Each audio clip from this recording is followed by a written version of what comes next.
मैं चकरा गया। बोले, मैंने कहा महाराज आप अमेरिका में कमा रहे थे? बोला हाँ बहुत कमा रहे थे। मैंने कहा छोड़ दिया? बोले छोड़ दिया। तो क्यों छोड़ दिया? बस भगवान ने छुड़ा दिया।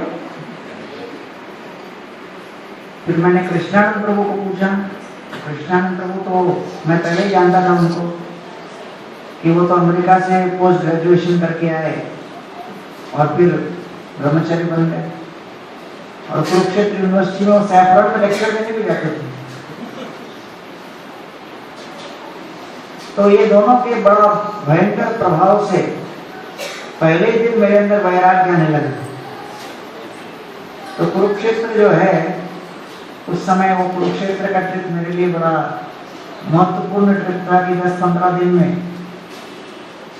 इतना कुछ हुआ अंदर कि कई जन्मों का जो प्रभाव था वो एक साथ हो गया। और नवंबर-दिसंबर का महीना बड़ा सर्दी का था। तो मैंने शुभदेव महाराज को पूछा कि कल सुबह जो स्नान के लिए गर्म पानी मिलेगी क्या? उन्होंने कहा you are not the body, you are the soul. तुम ऐसे माया वाली बात मत करो, यहाँ पर हम लोग का अपमान है ये। मैं घबरा गया, मुझे लगा है मैंने तो नॉर्मल क्वेश्चन पूछा कि गर्म पानी मिलेगा। मैं क्वेश्चन नहीं जानते कि इसका मतलब क्या होता है वहां पे। तो मैंने कहा ठंडी तो बहुत है। मैंने कहा बस भगवान का नाम लेते लेते स्नान करो, थोड़ा एक्स्ट्रा नाम और हो जाए। तो हम लोग सुबह सुबह उठने के पश्चात 3-4 माला तो मैं स्नान के पहले ही कर लिया, प्रार्थना करते हुए कि स्नान करने की शक्ति दो। क्योंकि वास्तव में इस्कॉन में आने के बाद पहली बार मैं ऐसे ठंड के इलाके में जा रहा था जहाँ पे फिर गर्म पानी की व्यवस्था नहीं, कुछ नहीं, तो बहुत बड़ा कल्चर शॉक था। तो वहां पर महाराज ने हमारा ड्यूटी लगाया था बुक स्टॉल पर। तो ज्योति सर वहां पर मैं खड़ा रहता था बुक टेबल के ऊपर। सुबह से लेकर शाम तक हम लोग बुक्स डिस्ट्रीब्यूशन करते थे। और हमारे मायापुर चंद्र प्रभु, उनकी जो वाइफ थी वो कुकिंग करती थी प्रसाद, उसको लेके फिर हम लोग जाते थे। और वो पहला प्रचार का इस तरह अवसर था मेरे लिए कि एक प्रॉपर पब्लिक के सामने आकर प्रचार कार्य करना। रमेश भाई ओझा का वहाँ पीछे कथा चल रही थी और उस समय हजारों लाखों की संख्या में लोग वहाँ पर गीता जयंती के उपलक्ष्य पर आए थे। हम लोगों ने पूरा बुक स्टॉल वगैरह लगाया था। और सबसे महत्वपूर्ण बात ये थी कि सुखदेव महाराज और कृष्णानंद प्रभु और मायापुर चंद्र प्रभु, इन सभी के बीच जो कीर्तन करने का अवसर मिल रहा था, क्योंकि सुखदेव महाराज का जो कीर्तन था बड़ा ट्रांसेंडेंटल था। वो कीर्तन को ध्यान से सुनना पड़ता था कि वो जप कर रहे हैं या कीर्तन कर रहे हैं, क्योंकि वो भगवान के नाम में इतना लीन हो जाते हैं कि फिर कोई धुन और किसी प्रकार का कोई ट्यून हो या जो भी हो, उससे कोई उनका अनुसंधान नहीं, बस भगवान के नाम में लीन हो जाना। तो वो भी बहुत ही प्रभावशाली घटना थी कि मैंने देखा कि भगवान के नाम में कोई तो ऐसी शक्ति है जिसमें व्यक्ति पूरी तरह मग्न हो जाता है। तो वो शाम के समय विशेष, सुबह भी तो कीर्तन करते ही थे और जैसे ही कीर्तन को जोर पकड़ता था तो नाचने लगते थे हाथ ऊपर करके, और केशव माधव केशव माधव केशव माधव चलता रहता था। और सुबह के मॉर्निंग प्रोग्राम के बाद थोड़ा जप करने के पश्चात फिर वो जूता वूता पहनकर जॉगिंग में निकल जाते थे। मैं भी उनके साथ भागने के लिए निकल जाता था, पूरा ज्योतिष पूरा भाग के आते थे। तो मैं बड़ा इम्प्रेस हो गया कि ये वैरागी बाबा पूरा फिट है कि नहीं, सन्यासी है लेकिन इतना तेजी से भाग रहे हैं और बीच बीच में बहुत सारे ऐसे पोल्स आते थे, उसके ऊपर से सीधा छलांग लगा के हो जाते थे। हर्डल एथलेटिक, तो उसका काफी इफेक्ट हुआ। और यहाँ तक कि एक बार एक हमारा दूसरा ब्रह्मचारी कोई कुकिंग कर रहा था नीतीश का, तो कुकिंग के समय उन्होंने थोड़ा सा हल्दी और थोड़ा कुछ तेल वेल डाल दिया, तो महाराज ने सीधा उसको तमाचा लगाया, बोला माया में है कि इंद्र तृप्ति करना चाहते हैं। तो उनका स्टैंडर्ड इतना ऊंचा था कि वो मैच करना बड़ा मुश्किल था, बड़ा कठिन था। तो उनके साथ हमारे मायापुर के अंदर वो पता नहीं कितना साल निकाले, 2 साल बराबर याद है। 2 साल उन्होंने कैसे निकाला वही जानते हैं। वो ट्रेनिंग जो है कोई ब्रह्मचर्य आश्रम में भी नहीं मिलेगा। वो ऐसा हाई लेवल ट्रेनिंग था। फिर अचानक एक दिन कृष्णानंद प्रभु मेरे को बोलते हैं कि आज हम लोग को यहाँ पर कुकिंग के लिए कुछ सब्जी उब्जी लानी है, कुछ भक्त लोग आ रहे हैं, बहुत सारे भक्त लोग आ रहे हैं, तो उसके लिए अपने पास सब्जियों की व्यवस्था नहीं है। तो मैंने कहा ठीक है चलेंगे मार्केट में खरीद के लाएंगे। बोले खरीद के नहीं लाएंगे, वो कहते हम लोग भिक्षा मांग के लाएंगे। मैंने कहा भिक्षा मांग के लाएंगे? अरे बाप रे, मैंने तो कभी भिक्षा मांगी नहीं।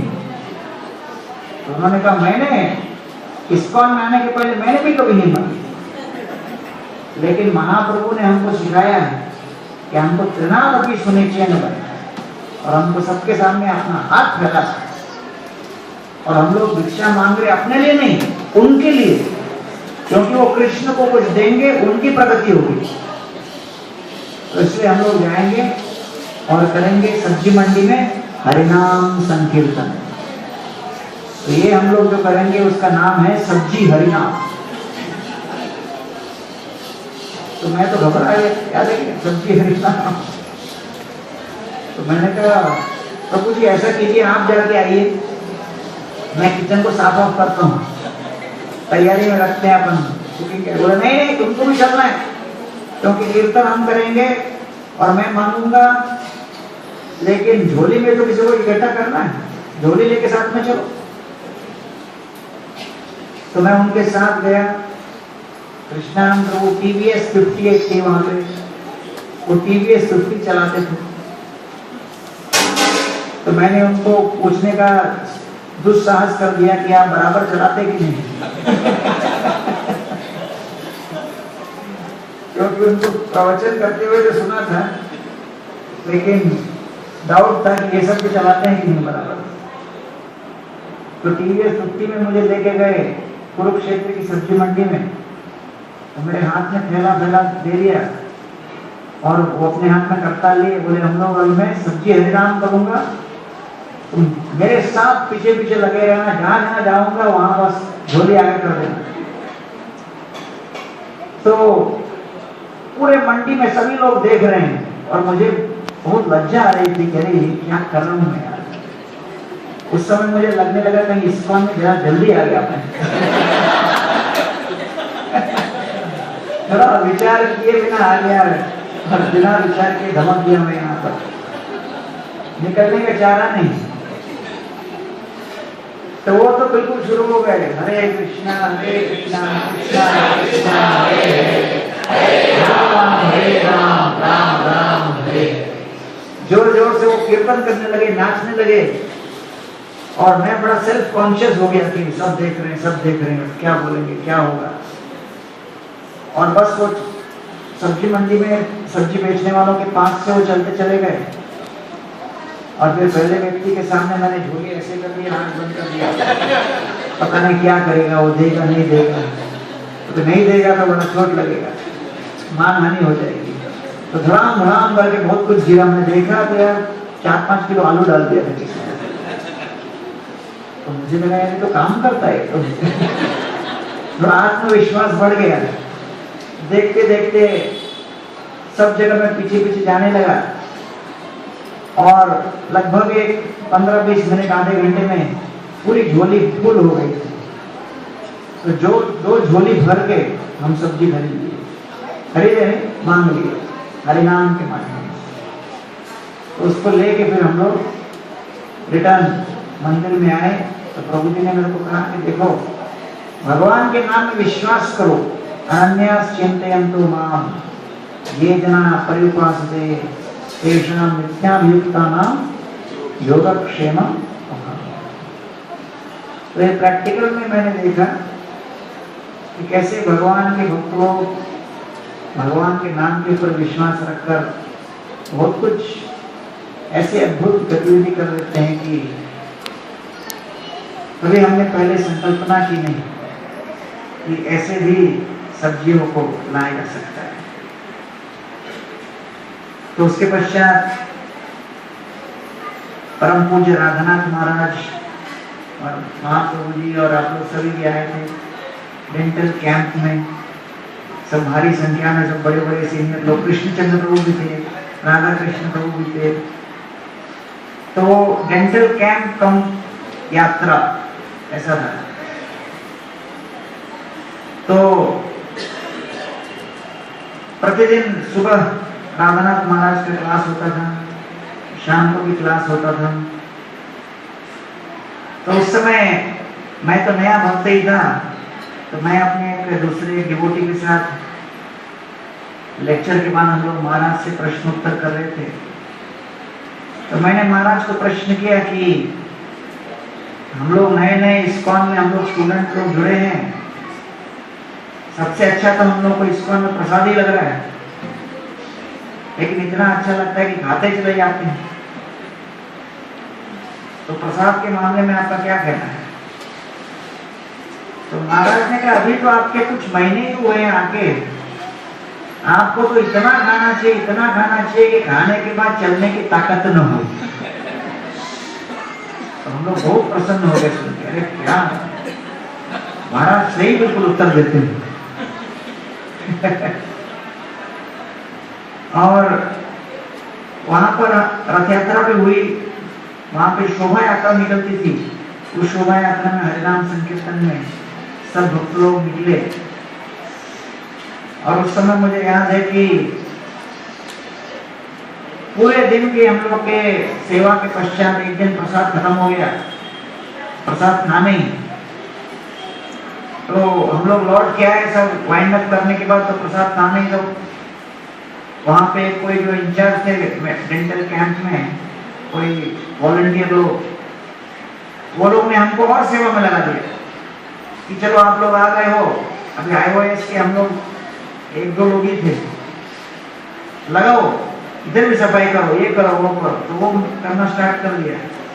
अभी माधवानंद प्रभु आए और बिल्कुल क्रोधित हो गए, उनको देख के बोलने लगे, अरे ये लोग प्रसाद नहीं पाए, कुछ नहीं पाए, सुबह से भूखे, कहाँ वापस सेवा में लगाए, छोड़ो इसको, सबसे पहले प्रसाद की व्यवस्था करो इनके लिए।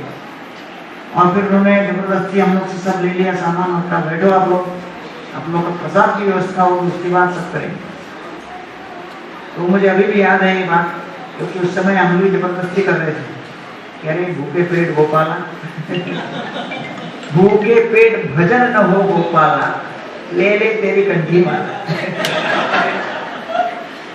तो बड़ा हम लोग परेशान थे कि क्या होने वाला है। तब उस समय इतने वर्ष हो गए, लेकिन अभी भी याद है कि माधवानंद प्रभु ने कितना विचार किया, कोई लोग भूखे हैं, उनको प्रसाद देना चाहिए और जबरदस्ती एक्स्ट्रा सेवा नहीं थोपना चाहिए, रोक लिया।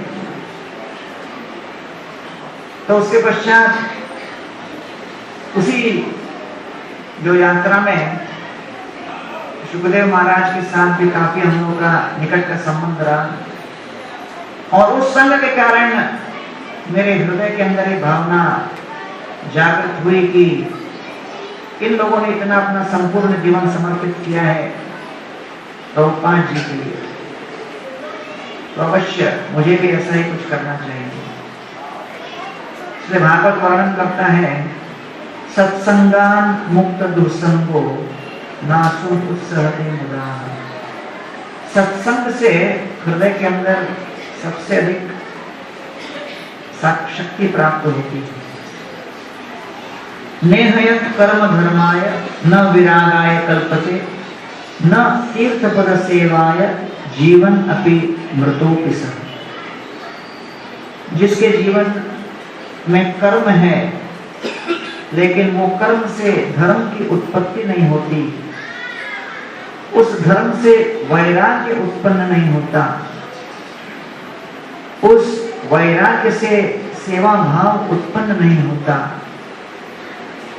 और उस सेवा भाव से भगवान की भक्ति जागृत नहीं होती, तो वास्तव में वो भक्ति एक दृष्टि से वो जो कार्य है, वो कर्म है, निरर्थक है। जीवन अपि मृतों की संग, जीता हुआ व्यक्ति ही मृत तुल्य है।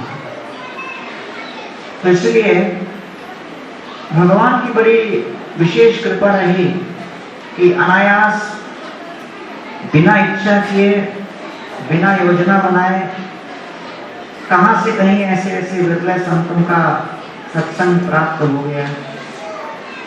क्योंकि जीव के इतिहास में जीव की जो जीवन यात्रा है अलग अलग योनियों से, तो वो जीव ऐसे कई मोड़ पर आता है अपनी यात्रा पर, जो उसके लिए एक टर्निंग पॉइंट होता है।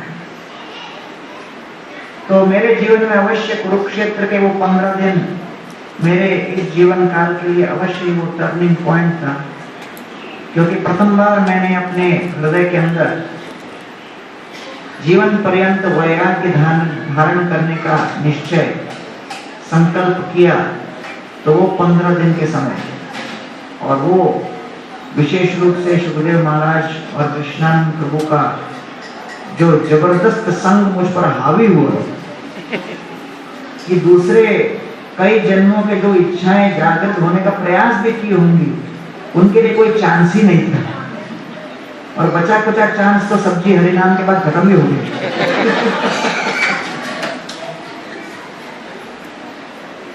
तो इसीलिए जब मैं मायापुर चंद्र प्रभु को देखता हूं तो मुझे केवल कुरुक्षेत्र के वो 15 दिन ही याद आते हैं। उसके बाद बॉम्बे आने के बाद तो मेरा इनके साथ लगभग कोई संपर्क इतना रहा ही नहीं, और मैं शायद इनके घर भी बहुत वर्षों के बाद आज गया, मुझे याद भी नहीं आ रहा कब पिछली बार मैं गया था। तो इसलिए श्रील प्रभुपाद जी की कृपा से हम सभी को ये सत्संग का अवसर दिया है। जगत के लोग भी देख रहे हैं कि पूरे विश्व भर में कोई धन की कमी नहीं, ऐश्वर्य की कमी नहीं, सत्ता की कमी नहीं, निपुणता और कलाओं की कमी नहीं, लेकिन विश्व भर में लोग खोज रहे हैं ऐसे आदर्श शुद्ध चरित्र को, जिनके आदर्शों को देखकर हमारा हृदय प्रभावित हो जाए और हम ऐसे आदर्श मूल्यवान चरित्रों के सामने अपने आप को समर्पित कर सकें। तो विश्व में अगर किसी बात की कमी है तो शुद्धता की कमी है, संतों की कमी है और संतों के चरित्र की कमी है। तो श्रील प्रभुपाद ने इस्कॉन की स्थापना की तो ऐसे आदर्श पारदर्शी चरित्र खड़ा करने के लिए। हर एक संस्था का अपना अपना मिशन है, हर एक मिशन को अपने मिशन के ऊपर ध्यान केंद्रित रखना चाहिए। तो इस्कॉन का भी यही मिशन है कि श्री चैतन्य महाप्रभु ने आदर्श चरित्र का प्रतिनिधित्व किया। श्री चैतन्य महाप्रभु के आगे षड गोस्वामियों ने भी आदर्श चरित्र व्यक्त किया, और उन गोस्वामियों के पद चिन्हों पे चलते हुए श्रील प्रभुपाद जी की आकांक्षा थी कि पूरे इस्कॉन भर में ऐसे आदर्श चरित्र वाले महानुभाव उत्पन्न होंगे, जिनके हृदय में भगवान श्री कृष्ण के चरणों के प्रति एक अटूट आस्था और श्रद्धा होगी, और जो अपने जीवन में विविध प्रकार के दैवी गुण व्यक्त करेंगे। तितिक्षुवं कारुणिका सुहृद सर्वदेहिनां अजात शत्र शांत साधव साधु भूषण। तो ये संपूर्ण इस्कॉन की स्थापना की गई है, जिससे कि हम भगवान को संतुष्ट करके अपने हृदय के अंदर ये दैवी गुण उत्पन्न कर सकेंगे। साधु भूषणम का अर्थ है कि किसी सेना में कोई सेनापति या कोई सोल्जर या सैनिक विरोधी पक्ष के ऊपर युद्ध करते हुए पराक्रम का और बहुत विशेष अपने युद्ध कौशल का प्रदर्शन जब करता है तो वो सेना और सेना के सभी अधिनायक और सरकार के प्रतिनिधि उन पर संतुष्ट होकर उनको पदक देते हैं। कोई उनको परमवीर चक्र देता है, कोई वीर चक्र देते हैं, कोई ये मेडल वो मेडल इत्यादि देते हैं। क्यों देते हैं? क्योंकि उन्होंने अपने सेना की ओर से ऐसे पराक्रम का प्रदर्शन किया है। तो ये सैनिक जाकर सेना से या सरकार से आग्रह नहीं कर सकता कि मुझे आप वीर चक्र दीजिए, मैं युद्ध करने जा रहा हूं, युद्ध करके आऊंगा तो थोड़ा वीर चक्र मुझे देना। युद्ध में जाने के पहले सरकार के पास वो कोई मेडल का रिजर्वेशन करके नहीं जा सकते।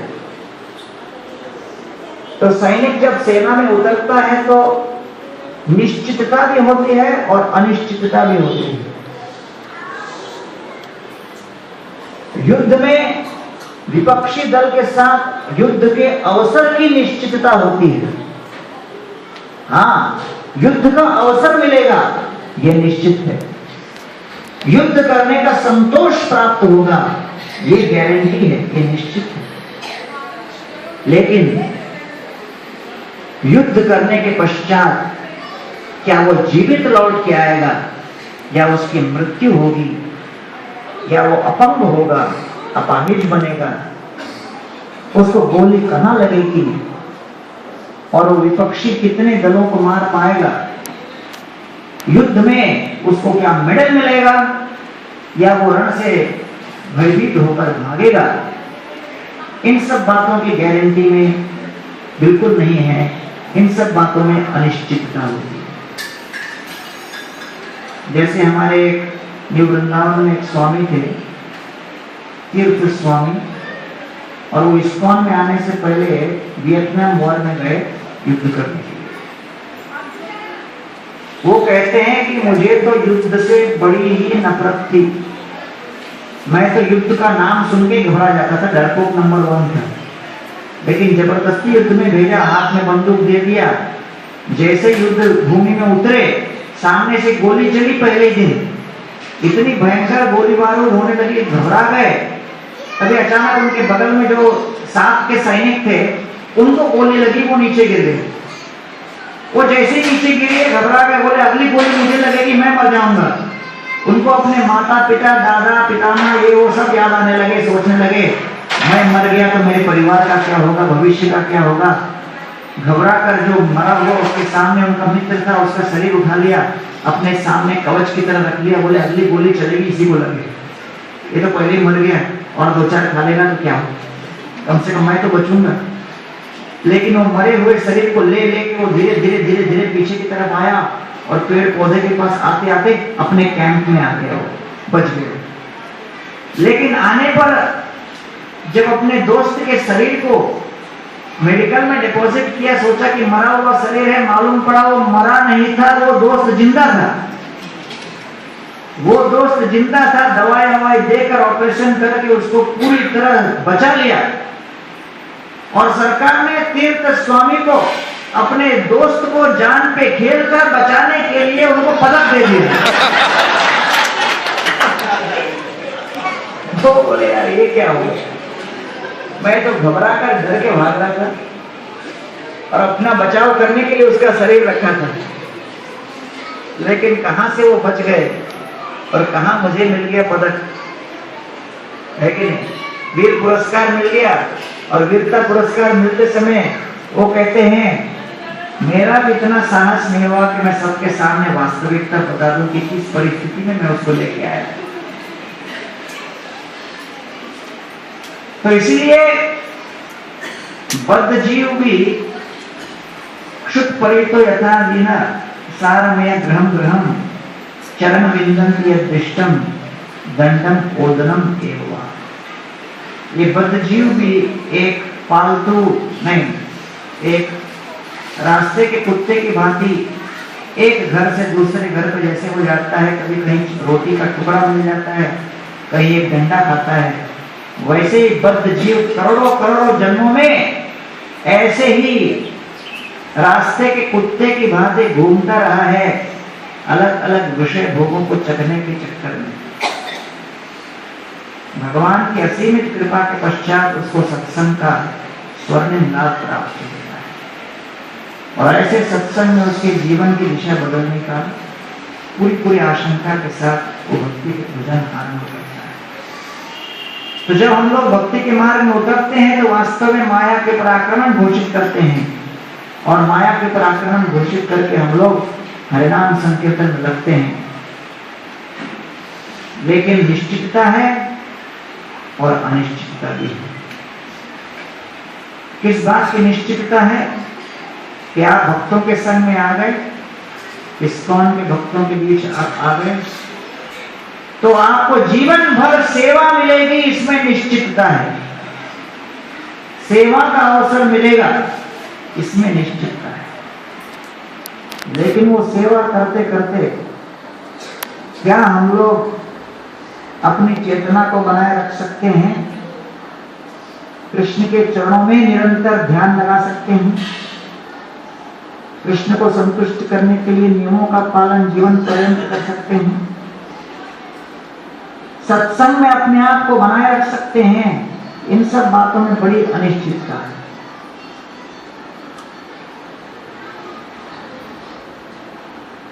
तो इन सब बातों को लेकर दूसरे स्कंद भागवत में वर्णन आता है कि purity is the force, Prabhupada कहते हैं।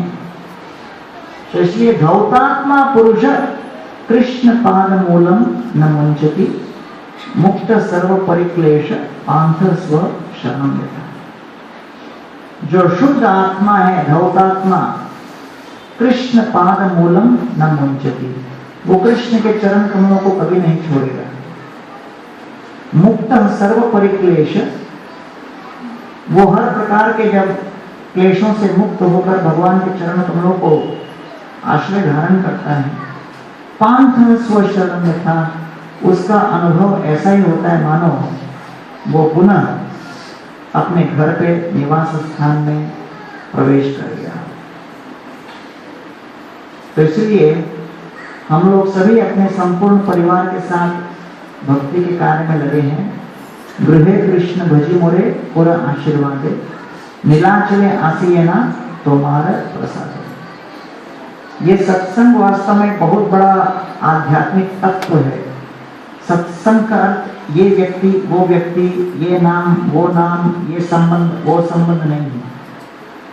सत्संग का अर्थ है कि हम ऐसे तत्वों के बीच हों जो निरंतर हमें सत अर्थात पूर्ण पुरुषोत्तम भगवान श्री कृष्ण की ओर जाते हुए उस मार्ग पे बढ़ने का प्रोत्साहन दे। तो जो भी हमें उस मार्ग में जाने का प्रोत्साहन दे, वो सत्संग के लिए हमारे लिए बहुत बड़े अवलंबन है। तो इसलिए जब हम किसी मार्ग पर चलते हैं, गंतव्य हमारे जीपीएस पे होता है कि हमको यहां जाना है। तो इसलिए डेस्टिनेशन हमारा फिक्स है कि हमको भगवत धाम जाना है और उस डेस्टिनेशन तक जाने के लिए जीपीएस में भी कभी कभी कई सारा रूट दिखा देते हैं। कभी दिखाते हैं यहाँ पर ज्यादा ट्रैफिक जैम है, यहाँ से मत चलो, यहाँ से जाओ, रीरूट करते हो, यहाँ से नहीं, अभी यहाँ से चलिए। तो वैसे ही सत्संग एक बहुत डायनामिक है कि आपको कभी यहाँ पर प्रोत्साहन मिले तो यहाँ से चलिए, अगर लगता है यहाँ पर कुछ ज्यादा बाधा आ रही है तो यहाँ से चलिए, यहाँ से प्रॉब्लम आ रही है यहाँ से चलिए। लेकिन जो भी हो, आपको लक्ष्य पाना है भगवान श्री कृष्ण की प्रेमा भक्ति को प्राप्त करने का, और उस प्रेमा भक्ति को प्राप्त करने के लिए जिस गुट का भी हमको आश्रय लेना पड़े, जिन महानुभावों का आश्रय लेना पड़े, जिन संतों से प्रोत्साहन लेना पड़े, वो हमें लेना चाहिए और वो हमारे भक्ति के लिए अनुकूल है। तो इसलिए आज इस्कॉन के 50वें वर्षगांठ पर हम भगवान श्रील प्रभुपाद जी के बहुत आभारी हैं कि उन्होंने इतना परिश्रम करके, इतने करुणा के सागर उनके हृदय में उमड़ता हुआ पूरे विश्व के लिए एक सुंदर उदाहरण प्रस्तुत किए हैं इस्कॉन के रूप में। और इसके माध्यम से हर व्यक्ति को इस सत्संग का स्वर्णिम लाभ प्राप्त हुआ है, जिसमें कि हर परिवार लग सकता है। इसलिए महाप्रभु सर्वभौम भट्टाचार्य कहते हैं, गृहे कृष्ण भजी। आप घर पर कृष्ण का भजन करते हो क्योंकि आप घर पे कृष्ण की सेवा पूजा करते हो। मोर पूरा आशीर्वाद है, आपके अंदर मुझे आशीर्वाद देने की शक्ति है। महाप्रभु ब्राह्मण है, महाप्रभु सन्यासी है, लेकिन महाप्रभु कहते हैं अगर कोई घर पे प्रामाणिक रूप से शुद्ध हृदय के साथ निर्वेलित भाव से अगर कृष्ण की सेवा पूजा करे, उनके अंदर सन्यासियों को आशीर्वाद देने की शक्ति और सामर्थ्य भी मैं खड़ा कर देता हूं। नीलाचले आसिए ना तुम्हार प्रसाद। तो इसलिए ये श्रील प्रभुपाद जी की विशेष कृपा है हम सभी पर, इतना सुंदर सत्संग हम लोगों को प्रदान किया है। और ये सत्संग की श्रृंखला आगे चलती चली जाएगी, क्योंकि ये सब एष प्रकृतंगेन पुरुषस्य विपर्यय आसीत् स एव न चिरात् ईश संगात् विलीयते। ये सब भगवान की योजना के अनुसार चलने वाले तत्व हैं। आपके और मेरे विचार से और आपके और मेरे कमेंट से, आपके और मेरे अच्छे लगने से न लगने से ये सब तत्व समाप्त नहीं होने वाले। सनातन काल से इस जगत में भगवान अपनी कृपा का वितरण करते रहे हैं, सनातन काल तक वितरण करते रहेंगे। और इसलिए इस्कॉन के पिछले 50 वर्षों में इस्कॉन ने 50 करोड़ भगवद गीता वितरित कर दिया।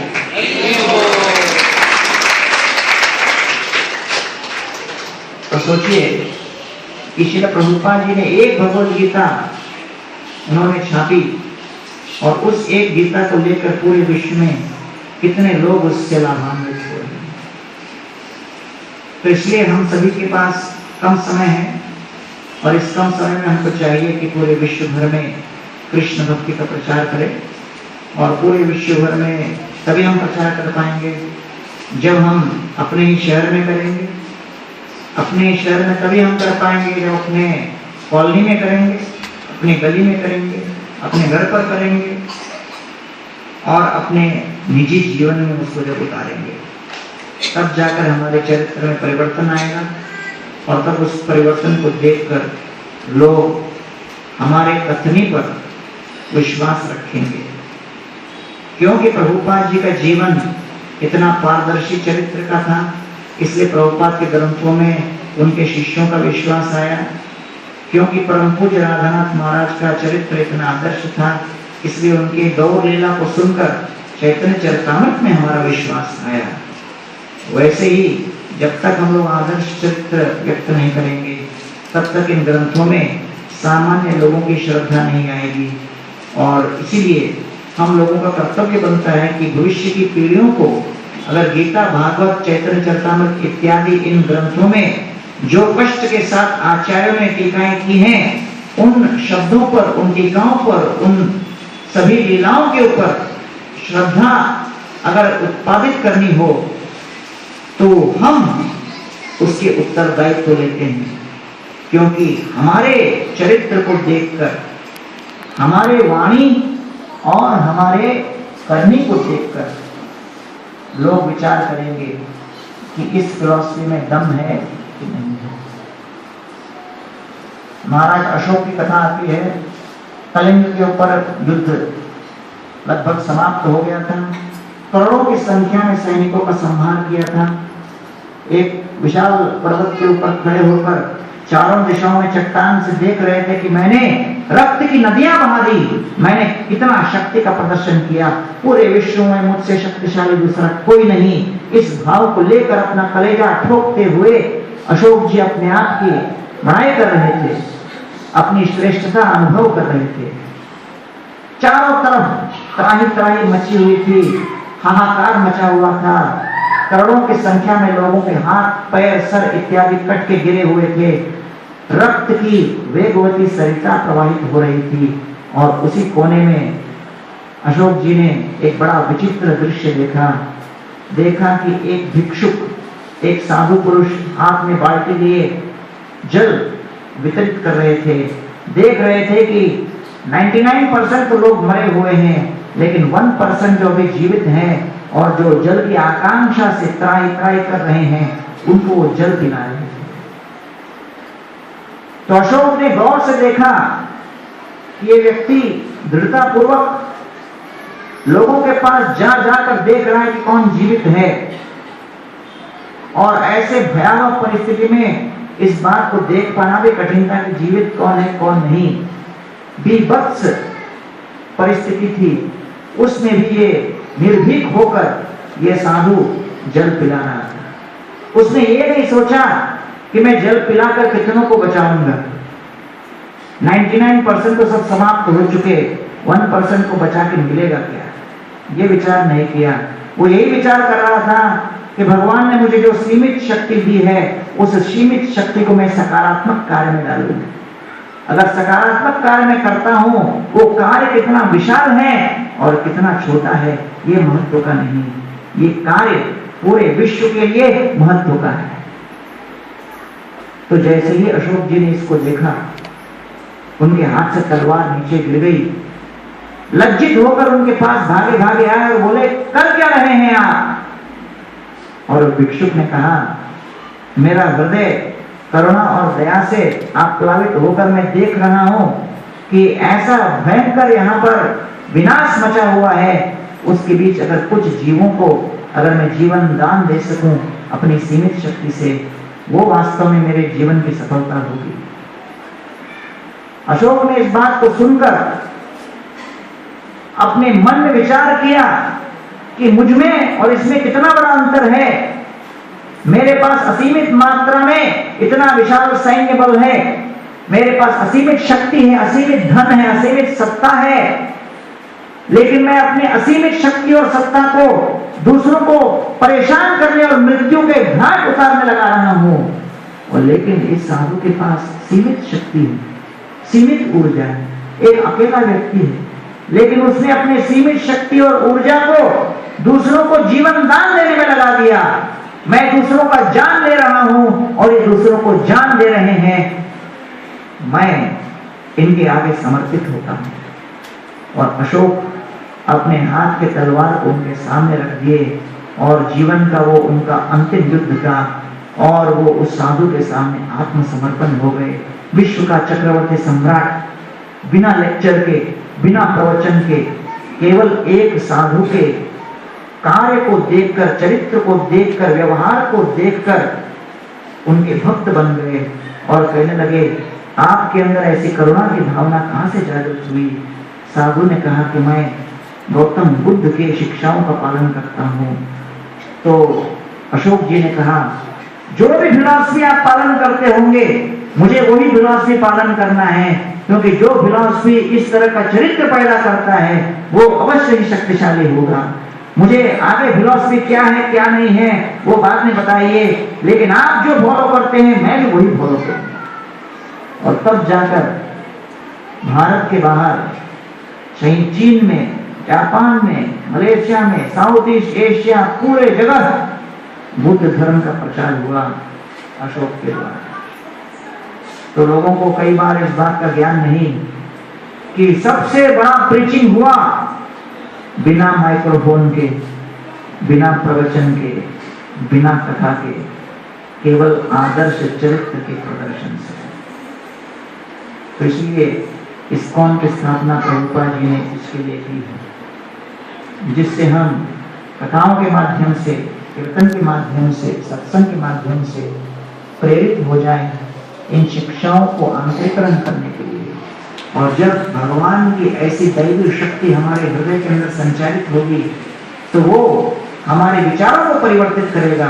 जब विचार परिवर्तित होंगे, व्यवहार परिवर्तित होंगे, जब व्यवहार परिवर्तित होंगे तो आदतें परिवर्तित होंगी, और तब जाकर हम पूरे विश्व के समक्ष एक आदर्श चरित्र के माध्यम से क्रांति मचा सकते हैं।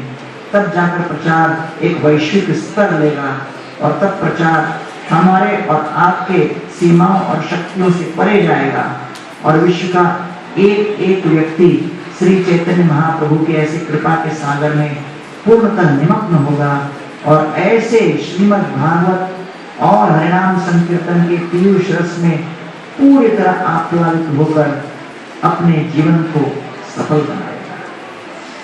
इसलिए हम लोग श्रील प्रभुपाद जी के इस मिशन में आए हैं, और आशा है कि प्रभुपाद अवश्य हमें इस मार्ग पर आगे बढ़ने की प्रेरणा दें। आज हम मायापुर चंद्र प्रभु और उनके परिवार के सभी सदस्यों को बहुत बहुत धन्यवाद देना चाहते हैं, और हम सभी मिलकर प्रार्थना करना चाहते हैं कि आप और आपके परिवार के सभी सदस्य जीवन पर्यंत प्रभुपाद जी के, श्री चैतन्य महाप्रभु जी के इस सुंदर मिशन में एक सक्रिय योगदान देकर अपने जीवन को सफल बनाए। इन्हीं शब्दों के साथ आज की कथा को मैं विराम देता हूँ।